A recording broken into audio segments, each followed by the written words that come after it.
अस्सलाम वालेकुम, आप देख रहे हैं इनसाइड पाकिस्तान। में हूँ मोहम्मद ज़फ़ीर। मौजूदा बहरान में पाकिस्तान कैसे तरक्की करेगा, महंगाई का तूफ़ान है, गरीब परेशान, हुकूमत बेबस। दूसरी तरफ हुकूमत ने आज दावा कर दिया है कि IMF के साथ मुज़ाकरात कामयाब हो चुके हैं और IMF अब तैयार हो गया है पाकिस्तान को कर्ज़ा देने के लिए। ऑफिशियल जो साइन हैं वो बाकी हैं और ऑलमोस्ट रेडी है पाकिस्तान को कर्ज़ा देने के लिए IMF। और क्या बदकिस्मती है पाकिस्तान की कि इस पे हुकूमत जो है वो खुशियाँ मना रही है और कह रही है कि कौम को खुशखबरी हो कि IMF तैयार हो गया। ये वक्त भी आना था और इस वक्त आप देख रहे हैं कि महंगाई के हवाले से बहुत ज़्यादा डिस्कशन भी हो रही है, अवाम परेशान भी हैं। और वज़ीर आज़म साहब ने कहा है कि महंगाई मज़ीद हो सकती है अभी, चूँकि IMF से कर्ज़ा तो मिल जाएगा लेकिन उसके बावजूद हमें कीमतों में इजाफा करना पड़ेगा, ख़ासतौर पर पेट्रोलियम मसनूआत में।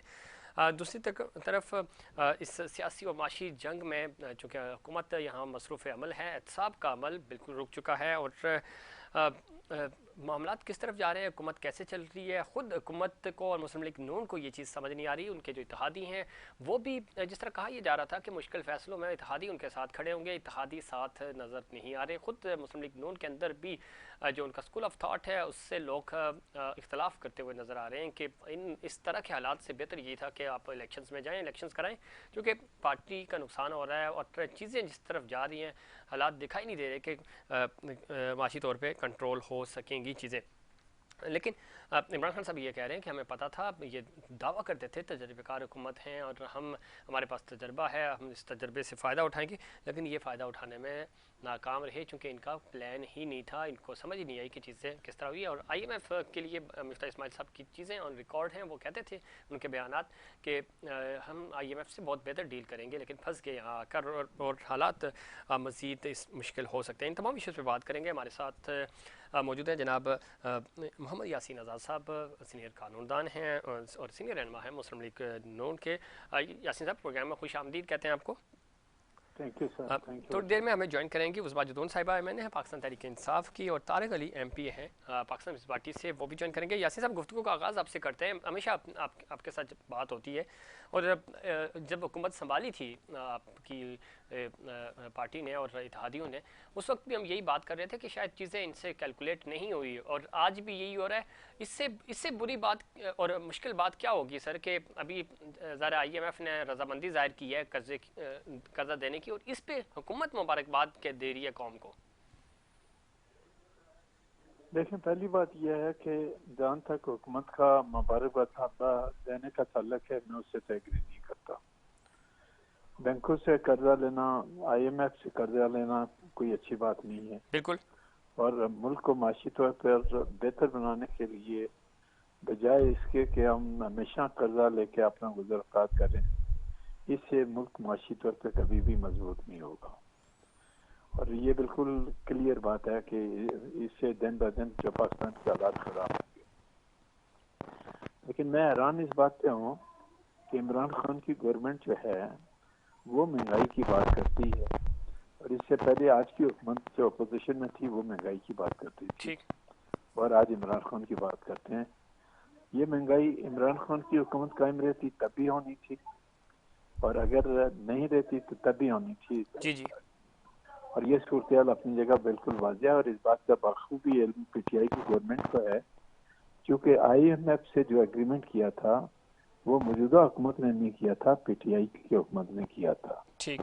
और जो अंडरटेकिंग लिख कर दे के आगे थे उसके मुताबिक हर महीने आपको 4 रुपये पेट्रोल की कीमत बढ़ानी थी।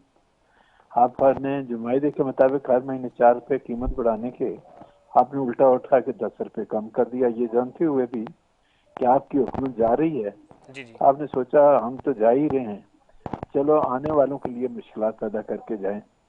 तो क्या ऐसी हरकत करना मुल्क से मोहब्बत करने के मुतरादिफ है या मुल्क से नफरत करने के मुतरादिफ है? आप अपनी अना की खातर, अपनी हुकूमत को बचाने की खातर मुल्क के 22 करोड़ आवाम को मुश्किल में अगर डालते हैं तो मैं ये समझता हूँ कि आप मुल्क से वफादारी नहीं कर रहे, 22 करोड़ आवाम से वफादारी नहीं कर रहे। ये सूरत हाल तो अपनी जगह पे है।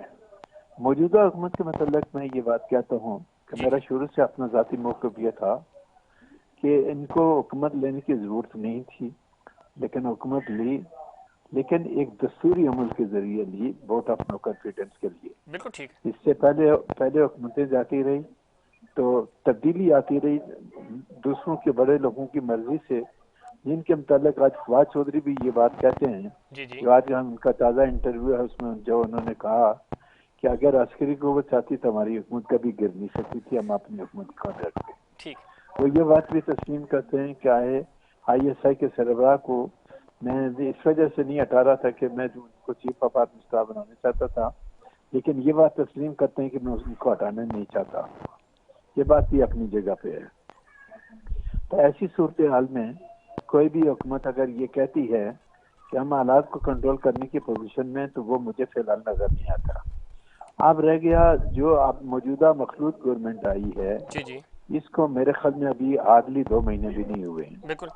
اور 2 مہینے کے دوران جو ہے معاملات کو سیدھا کرنے کے لیے اتنا آسان نہیں ہے جتنا ہم سنتے ہیں۔ ہم باتیں کرنے کے تو ماہر ہیں، جی جی لیکن پریکٹیکل چیزوں پہ عمل نہیں کرتے۔ بالکل ٹھیک۔ یاسر صاحب آپ جو بات کر رہے ہیں، اور جو جس طرف ظاہر ہے 2 چیزیں بڑی امپورٹنٹ ہیں۔ ایک تو پاکستان تحریک انصاف آج سے کوئی 4 مہینے پہلے کی بات ہے، یعنی آپ کی حکومت، جی جی میں آ رہا ہوں، آپ کی حکومت نہیں تھی، ظاہر ہے تحریک عدم اعتماد بھی پیش نہیں ہوئی تھی، تو وہ یہ کہہ رہے تھے کہ مہنگائی ہوگی۔ انہوں نے بتا دیا تھا کہ ڈالر 300 تک بھی جا سکتا ہے، پیٹرول 300 تک جا سکتا ہے، لیکن ہماری گروتھ ہو رہی ہے، انڈیکیٹر پازیٹیو ہے، اور وہ انڈیکیٹرز آپ کی جو اقتصادی سروے رپورٹ آئی ہے اس میں ہمیں واضح طور پہ نظر بھی آیا کہ زراعت میں ڈیولپمنٹ ہوئی، سروسز میں اہداف حاصل ہوئے، ہمیں بہت ساری چیزیں پازیٹیو ہو رہی تھیں جو کہ آن ریکارڈ موجود ہیں۔ سوال یہ نہیں ہے سر، چونکہ یہ اتحاد جب آیا تھا یہ مہنگائی ختم کرنے، اور یہ دعویٰ کر رہے تھے کہ ہم آئی ایم ایف کے پاس بہتر طریقے سے جائیں گے، چیزیں مینیج کریں گے، جو کہ اس وقت رائٹ ناؤ ہمیں نظر نہیں آ رہی ہیں، اور اس میں فیلئر نظر آ رہا ہے، ہوم ورک نظر نہیں آ رہا، نمبر 1۔ نمبر 2، جو سیاست آپ کرتے ہیں یا میاں صاحب کی جو سیاست تھی، یہ جو مسلم لیگ نون کی یا پاکستان پیپلز پارٹی کی جو سیاست ہوتی تھی، وہ سیاست نہیں ہے۔ آپ 2018 کی اسمبلیوں کو مانتے نہیں تھے کہ یہ چونکہ سلیکٹڈ اور سلیکٹڈ حکومت ہے، اسی مینڈیٹ کے ساتھ آپ گئے نا۔ اس کے اندر آپ جو ریفرنس دے رہے ہیں کہ آئینی طور پہ تو ٹھیک ہے، آپ کا رائٹ تھا، آپ نے جمہوری حق استعمال کیا، لیکن آپ اس میں تو کوئی شک نہیں کہ آپ نے پنڈی کا سہارا لیا، اور ان کے سہارے کی وجہ سے یہ حکومت بنی۔ تو یہ اگر یہ عمل نہ ہوا ہوتا تو پھر تو کام بھی زبردست ہوتا، اور یہی چیز آج آڑے بھی آ رہی ہے۔ یہ مجھ سے پوچھ رہے ہیں؟ جی یاسین صاحب آپ سے پوچھ رہا ہوں۔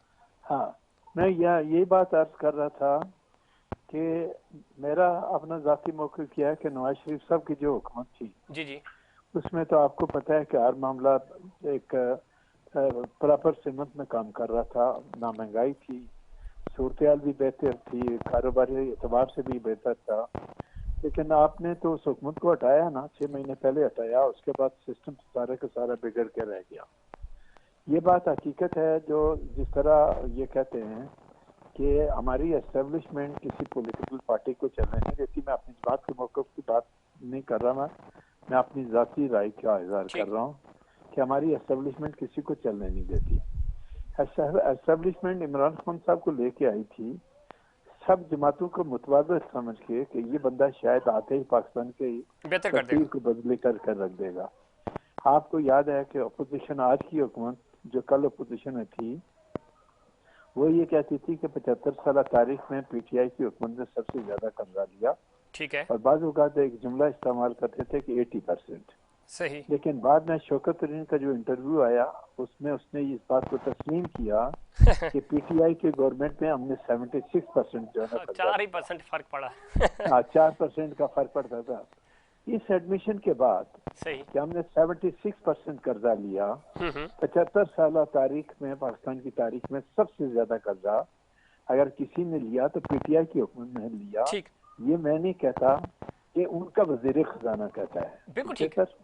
اب سوال یہ پیدا ہوتا ہے کہ سب سے زیادہ قرضہ لینے والی پولیٹیکل پارٹی نے اس قرضے کے پیسے میں سے کون سا پروجیکٹ سٹارٹ کیا؟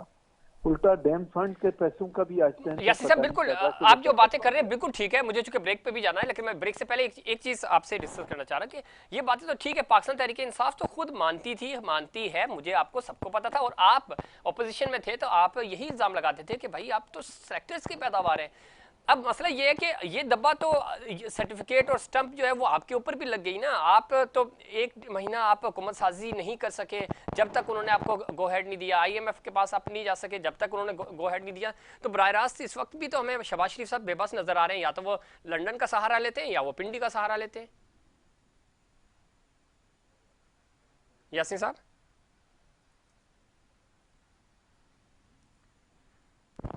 यासीन साहब को आवाज़ नहीं आ रही अब। और नाज़रीन हम यहाँ ब्रेक लेंगे और ब्रेक के बाद यासीन साहब से पूछेंगे कि इस वक्त वज़ार हुकूमत तो शहबाज शरीफ साहब की है, लेकिन शहबाज शरीफ साहब फैसला साजी में उनका इनपुट कितना है और उनके जो इत्तेहादी हैं उनका साथ कितना। मुश्किल फ़ैसलों की बातें हो रही हैं और मुश्किल फ़ैसलों में क्या बाकी इत्तेहाद भी उनके साथ उस तरह खड़ा है जिस तरह मुस्लिम लीग नून, और मुस्लिम लीग नून के अंदर भी ख़ासतौर पे जो एक एक जो स्कूल ऑफ थॉट है वो बिल्कुल डिफरेंट सोच रहा है और शहबाज शरीफ साहब बिल्कुल अलग पेज पे है। इसकी क्या वजह है, इस पर बात करेंगे, लेकिन उससे पहले एक कमर्शियल ब्रेक।